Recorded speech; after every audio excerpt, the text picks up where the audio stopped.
19 rides in just one day. It's gonna be an adventure. Let's go.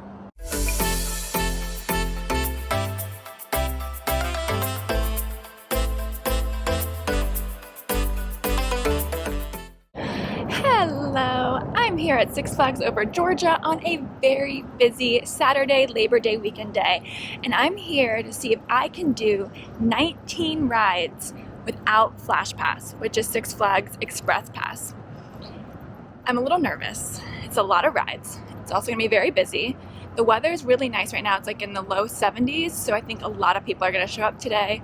So yeah, we'll see what we can get done. Really quick, 19 rides. It's pretty much all the major rides here at Six Flags Over Georgia. The noticeable ones that are not here are the train, which runs sporadically and you don't really know when it's gonna run, and there's never a wait.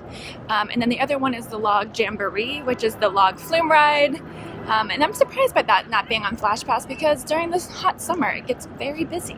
So, and then some flat rides are not included as well. But overall, the majority of the rides here will be part of it, and we're gonna attempt to ride them. Parking lot is still pretty empty. I got here at 10:15 and the park officially opens at 11 a.m. today and stays open till 8 p.m. So giving us 9 hours to try and do 19 rides. My first tip of the day is highly, highly, highly recommend getting here early. So you park at the parking lot that's kind of far away from the entrance. So I'd give yourself at least 10 to 15 minutes to factor that in. And I would make sure I'd get to the front of the park at least 30 minutes before it opens, just to make sure that you are the first one in the park, because the first few minutes of the park day are always the most important, and that's when you can get on the most rides with the smallest waits. Today's gonna be all about strategy. It is highly important that you think about which rides you want to hit first, which ones have the highest capacity, which ones have low capacity, where they are in the location of the park, or in the front of the park or back of the park.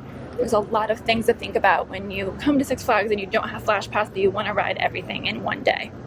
So I'm going to see if my brain and my strategy works well. I guess we'll see together. We are in. So we got in around 10:30, which means the park doesn't open until 11, so I don't expect any of the rides to be open until then. So we have some time to kind of figure out our game plan. So this is right at the entrance here, and if you go to your right, you're going to see Twisted Cyclone, which is my favorite ride here. It is so popular. And I think I'm going to hold that one to the end because while it does get really busy, it dies down towards the end of the day because it's right in the front of the park. You can kind of see it peek out over there.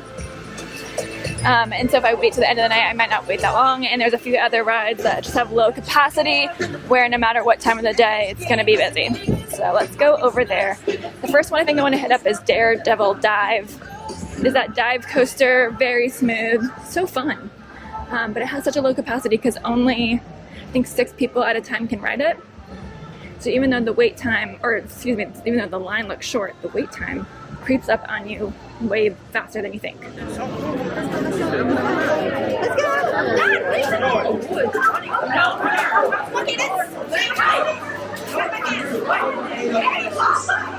Friendly reminder to please walk, don't run like everyone else. It is unsafe. Okay, first up, Daredevil Dive. Hopefully it opens on time. This ride has always had some trouble opening right away, so fingers crossed. This is your dive coaster, so that drop is beyond vertical.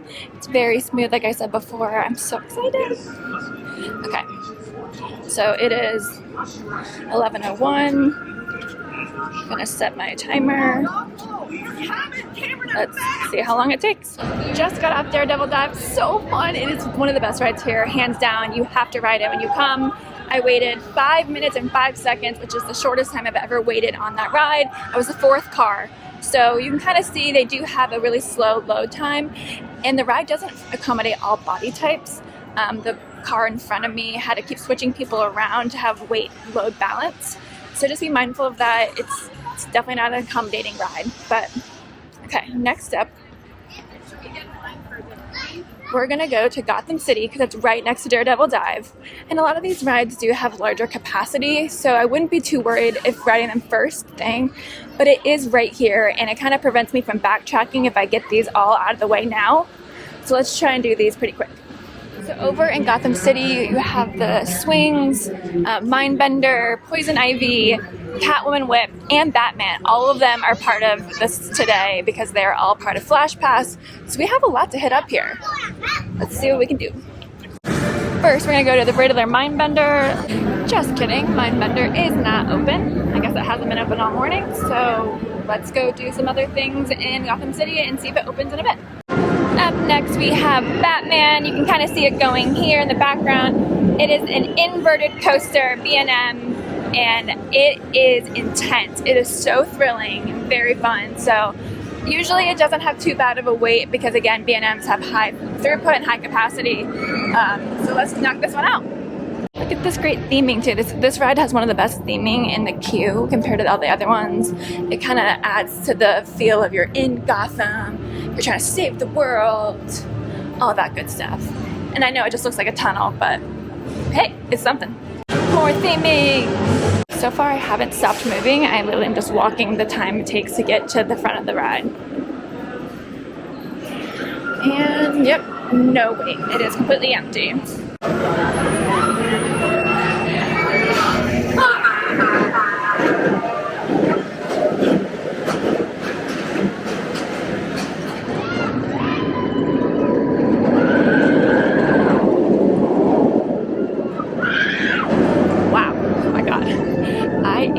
Nauseous from that. It is so whippy. So the 5 inversions come bam, bam, bam, don't stop. The entire ride is so intense. Man, I could use some water.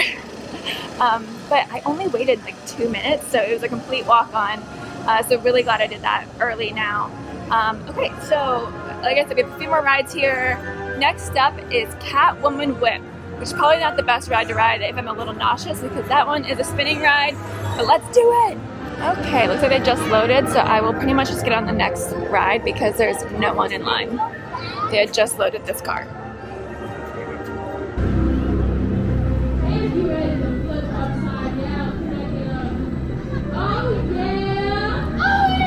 Okay, just got off Catwoman Whip. Okay, that ride has a very low throughput, so I waited 6.5 minutes and I was the next one on the ride. It took 2 minutes to load the ride, and the rest of the time was the ride itself. So it's a very long ride and it's very deceiving because at first you think it's not gonna be nausea inducing. You're just kind of floating around and then you go upside down. And the longest time of the ride is upside down. So yes, be aware of that. Ivy Toxic Spin is like your scrambler fair ride. Not too long of a wait. Hopefully I'll get on the next one here. So let's see how long it is. Waited about 6 minutes. Again, next one on the ride. It's just the rides themselves are rather long and they just have a slow process of getting them people on and off. Mindbender is still closed, which is a bummer. So I guess we're gonna head up the swings, and then if Mindbender is still closed after that, we're gonna leave and go do another part of the park. AC Super Villain Swing, check. Took 5 minutes and 7 seconds. Again, same thing as the other ones, low capacity, low throughput. Wow, okay, swings make me sick. I don't know what it is, but on the down part of it, it gets me. So I am gonna go to Monster Mansion next, now that I can't do Mindbender because it's so closed. And also, it's actually very strategic because it does have a low throughput as well. So that means that the wait times are going to slowly creep up throughout the day. So it's best to get it done now. Let's go. Okay, while we're walking to Monster Mansion, let's talk about what time it is. So it has been an hour since the park was open. It is now about 12 p.m. and I've already ridden 5 rides. So that is great. We are crushing it. Let's hopefully knock out a few more soon. But yeah. Early is a great idea because as you can see, the line hasn't backed up yet and I've waited in that line before. So Monster Mansion is a very cute boat ride in the dark and you see a bunch of monster animatronics. You get to see their little town, but be careful. Whatever you do, don't go into the marsh. Hopefully we don't either.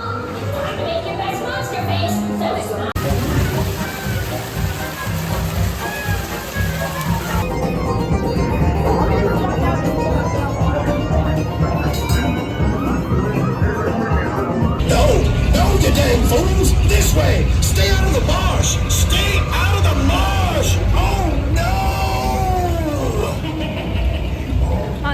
waited 5.5 minutes, and what a surprise. I went inside the marsh. I tried my hardest not to, but somehow I ended up there, and I won't spoil it for you, but whew, thank God I made it out. Let's just say that. Okay, so feeling relaxed, and I think we're gonna hit up the family coaster, like your child's first coaster. It's called the Joker's Fun House.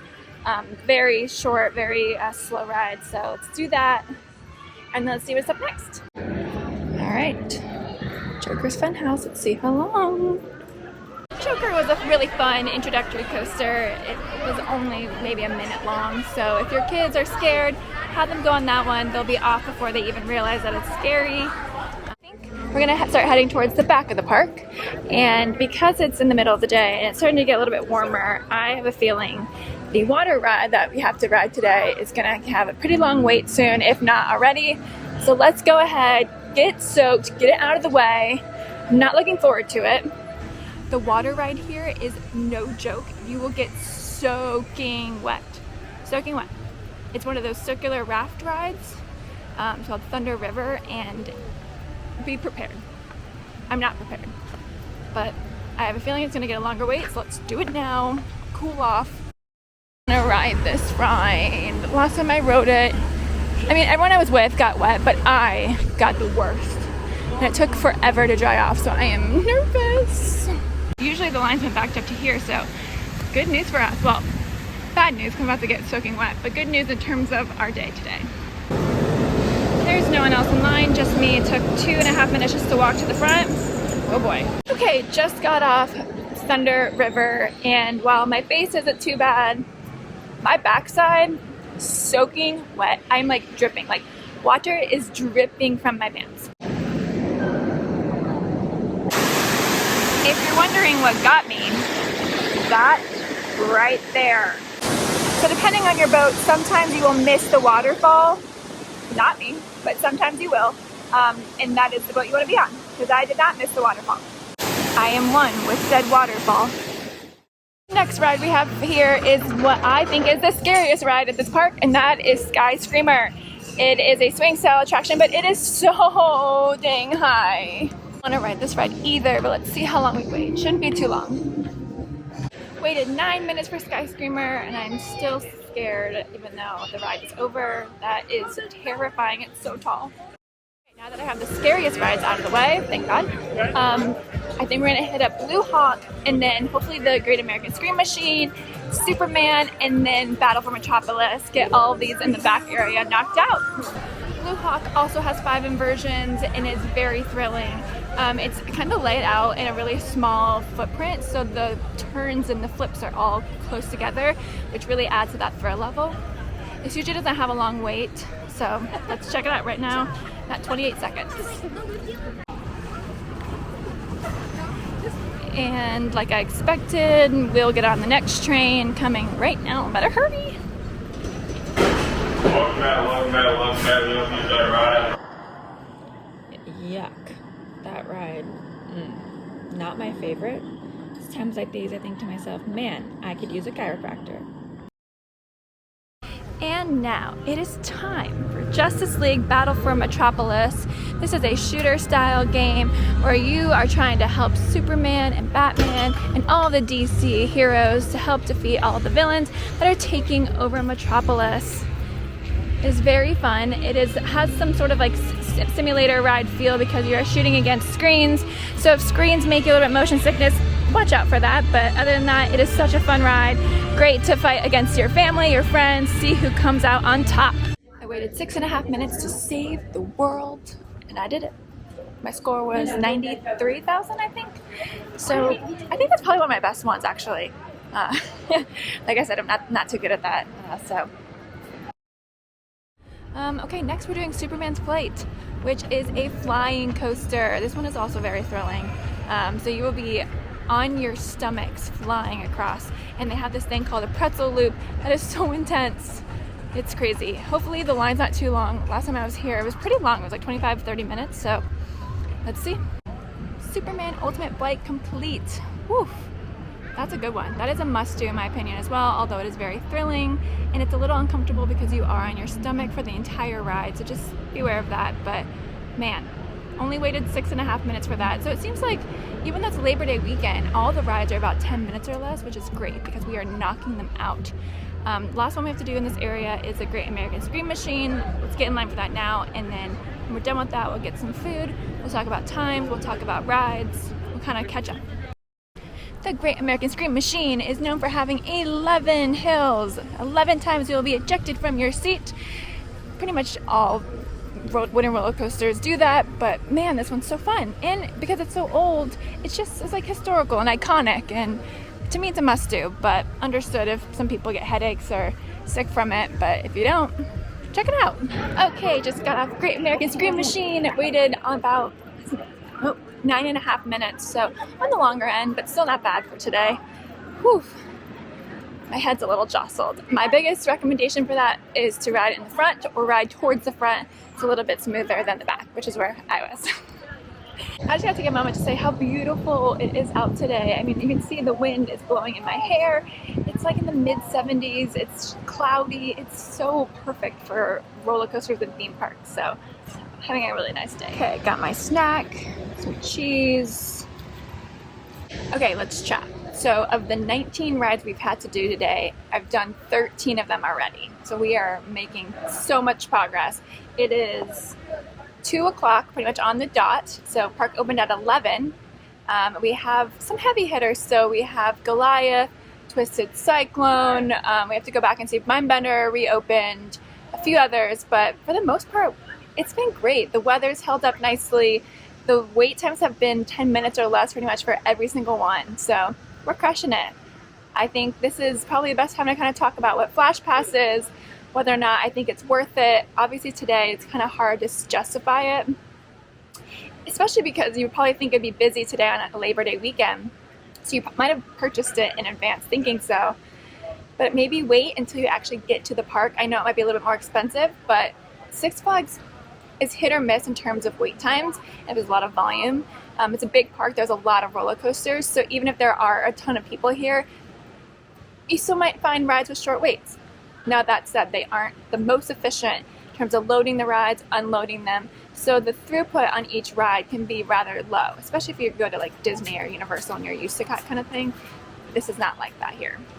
So let's go over what Flash Pass is. That is Six Flags over Georgia and all of Six Flags parks, their Fast Pass system. So if I were to purchase this today, Saturday on Labor Day weekend, regular would cost me $65 per person, gold would be $85 per person, and platinum would be $150 per person. Wow, yowza. So the way they differ between the three is every single person that purchased Flash Pass, no matter which tier you purchase, you get this sort of watch wristband that you keep throughout the entire day here. And then when you go to select which ride you want to do a Flash Pass for, you type it in. Now, thank you, train. Okay, so for regular, the reservation... Okay, train. Really? Okay. So for regular, when someone picks, let's say Goliath, at that point in time, it looks at the current wait time. So if Goliath is 30 minutes, it tells you come back in 30 minutes. So it's basically like a virtual queue. So you're not standing in line for that 30 minutes, but you also have to wait 30 minutes to get into the queue. Now the gold says reduces your waits by 50%. So for that same example, if Goliath was 30 minutes, it would tell you to come back in 15 minutes. So you still have to wait virtually 15 minutes, but it's not the same as if you're waiting the whole time. Platinum, which is the most expensive, is reducing your wait by 90 minutes. So for example, God, this is gonna be bad if I can't really do math. Okay, let's say for this example, Goliath is only 10 minutes. So in 90% reduces your wait time. So if it says 10 minutes, it'll tell you to come back in 1 minute, aka ride now. So that one is definitely your best bet if you don't want to wait at all in a line. I mean, it's going to basically eliminate all the wait times because, as you can see here, the wait times have been 10 minutes or less. So you're going to walk right on if you get the platinum. I would recommend getting these if you're unsure and you really have kids or yourself that want to ride every single thing at the park. So there are 19 rides on Flash Pass. We're probably gonna get through all of them today in maybe 5 hours. But there are some that are not on Flash Pass. Like I said, the train, the log flume. There's a lot of like those smaller flat rides that are not part of it. So if your child or you want to get on literally every single ride that Six Flags Over Georgia has to offer, maybe do that. Or if you don't have a lot of time here, so yes, you have to wait in the virtual queue. So let's say I'm doing the regular one, the cheapest version, and a ride says come back in 15 minutes. Well, in that 15 minutes, I can go ride another one of those rides. So basically I can kind of cut my time overall at this park in half, because I can book one, wait the time by riding another ride, and then when that one's done, it'll be my time to ride. So let's do a little scenario. Let's say I want to ride Goliath and Daredevil Dive and Acrophobia and Twisted Cyclone. I pick Goliath in the watch, and then it says come back in 15 minutes. So in that 15 minutes, I go over to Daredevil Dive and ride that one on standby. When I'm done with that one, 15 minutes has passed, I go back to Goliath, ride that one as the Flash Pass, which means I go right up to the front of the line. And I do it again. So then let's say I want to go to Acrophobia. So I scan in for Acrophobia, so it's come back in 10 minutes. I use that time by going over Twisted Cyclone, ride Twisted Cyclone, standby, and then go back over to Acrophobia and ride that one with a Flash Pass. So no wait on that one. So in the same time that it takes normal people to ride those two rides, Daredevil Dive and Twisted Cyclone, you got on all 4 rides. So see how that can make it better, especially if you're on a limited time. That said, it's up to you. I mean, $150 as the platinum is a lot, especially because your day ticket's maybe $40, $50. So yeah, if you want to hit everything here, or all 19 rides, and you only have 2 hours here, that would be worth it, I think. But other than that, I don't know. Standby's been great. So hopefully that helps you. Hopefully when you're thinking about it, that can give you kind of a better understanding. You can see how long I've waited on a busier weekend. Hopefully that helps you. Okay, I'm gonna eat my snack, my pretzel with cheese, and then I'm going to go and do Goliath because it's right here. Maybe check out Mindbender, see if it's open, and then kind of hit the rest of the rides in the front of the park.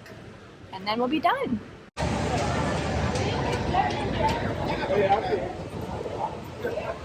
Whew. Got a kick to it. The nacho cheese, it's medium. It's got a kick, but it's good. Okay, look at Monster Mansion. That is why we ride it early, people, because dang, that's gonna be a long line. Goliath is that ultra fast, ultra tall roller coaster here. No inversions, but man, it packs a huge punch. It goes a whopping 70 miles per hour, and it is called a hyper coaster because it goes 200 feet in the air. There's a bunch of bunny hills throughout, so you will feel a lot of ejector time. It's fantastic. Let's go ride it. Okay, so Goliath had a long wait too. It was 26 minutes, which is probably one of the longer times I've waited for Goliath. Now it is one of the more popular rides here, so understandably people want to ride it, but it does have a pretty high capacity, so I was surprised by how long I waited. But it is the middle of the day, Labor Day. The crowds are starting to come. You can definitely see it in the park. They're filling out a bit more. So let's go see if Mindbender's open. Also, while I'm walking there, let's just talk about Goliath, because man, that is intense. 70 miles per hour, you can definitely feel it. The drops are intense, you're flying out of your seat. If you want to have a smoother ride, sit in the front. I mean, any ride, sit in the front, or sit close to the front, because the back will sure give you a headache. I am now having flashbacks from this morning as we are heading back to Gotham City to see if the Mindbender finally opened. Fingers crossed. Good news, friends, it's open! Let's go ride it! Hopefully it's not too long of a wait, since I'm sure a lot of people have been waiting all morning to ride it. Starting the clock now. 29 minutes I waited. And that is a testament to the fact that it closed for most of the day, just popped back open, and everyone had the same amazing idea I did to ride it. So if you can and you have more time, come back, come later. You will definitely have a shorter wait. This was kind of on the side of the park and I really didn't want to go back. after doing everything else, so I just kind of stuck it out. But I don't recommend waiting 30 minutes for that ride. It's fine. It's on the older side. There's 2 loops on it. It's relatively tame though, even though it has 2 inversions. So if your kid is kind of done conquering Dahlonega or Joker, try that one next. The park is definitely getting busier as the day goes on, which is expected. It's in the middle of the afternoon right now, which is when a lot of people do come. So I'm actually going to backtrack just a bit because we had to go hit Mindbender, which is kind of out of the way, but since it was open, we wanted to get it. And we are now going to head up Dahlonega Mine Train and then kind of swoop back around to the front of the park and do Acrophobia, Twisted Cyclone, and then Georgia Scorcher. Let's go! Okay, on our way to Dahlonega Mine Train, it is now around 4 p.m. Those last 2 rides were definitely long ones. I'm hoping Dahlonega is not bad. It usually has no wait just to walk on. So yeah, let's go check it out. We're almost there. Mine Train, Mine Train. Okay, starting the time now. It looks not too busy. It should be on relatively quick. This ride is the second introductory coaster here, so after you've done the Joker, I'd recommend this one next. It goes about 35 miles per hour max speed, so nothing too crazy. And it has 3 separate lift hills, so it's kind of like a Thunder Mountain sitch. Dahlonega Mine Train was 6 minutes, so not too bad at all. But man, that is rough. And I sat in the 4th row from the front, and I was like all over. And it only is 35 miles per hour, but because it's so old, I mean, it'll get you. Okay, so I am standing in front of Acrophobia, which is the drop tower ride here. It kind of tilts you forward just a smidge at the top, so it's a little scary.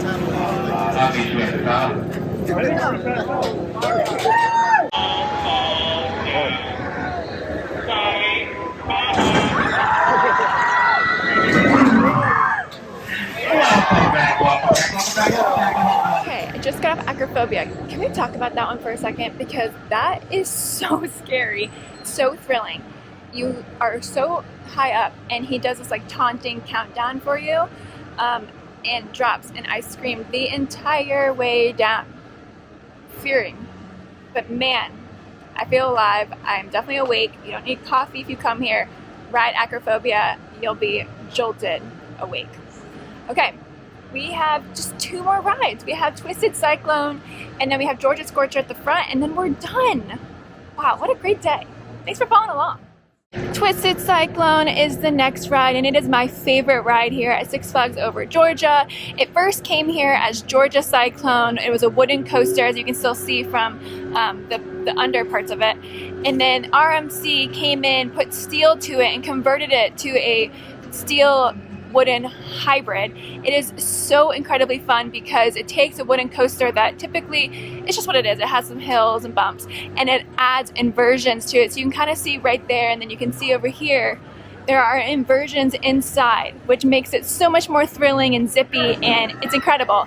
So let's go ride it. Hopefully the wait times have died down now because it's in the front of the park, and people usually go and do it first. And then towards the end of the day, it typically has a little bit less wait. Although I haven't seen it running, so let's go check on that. Just got off Twisted Cyclone, and that one was a long one as well. I waited 32 minutes for that. It is shaded, so that's a bonus. It's not air conditioning, but there are some fans and it's shaded. So there it is. But we're headed to our last ride of the day, the Georgia Scorcher. Let's go! So if you're gonna do a flash pass, you can claim it here right when you get into the park on the right-hand side near Twisted Cyclone. Go in there and they'll help you out and give you the band that you need. We have the last ride of the day, the Georgia Scorcher, which is a B&M standing coaster. So you will literally be standing up, and the ride vehicle will be kind of placed and locked around you. So it's kind of unique. It's pretty fast though, and pretty short. So you'll be on and off before you know it. It's that beautiful ride right when you come into the park. And let's go ride it. Georgia Scorcher was 7.5 minutes, and with that, we are done! Yay, we did them all! Let's go to the front and let's talk about our day. We are saying goodbye to Six Flags Over Georgia. We had an incredible day. So once I get past these gates, we'll kind of talk about everything and kind of wrap it up. Walking out of the park now. It's still a little loud, but we had an incredible day. So it is about 5:30 right now. park doesn't close till 8 p.m. So we definitely did well today, especially on a Labor Day weekend. We rode all 19 rides that are part of Flash Pass, and we did it before park closed. So I think that in itself proves to you that Flash Pass is not a must if you're here at Six Flags Over Georgia. As I said before, there are some benefits to it depending on how long you're here, what you want to ride. Consider all that, but overall, we did everything. Well, with that, I'm Kate. Thank you so much for following along. We had a great day. Like I said, the weather was beautiful. It got a little hot towards the end, but overall, it was a stunning day here for Labor Day. Hope you guys had a blast, because I did. Bye.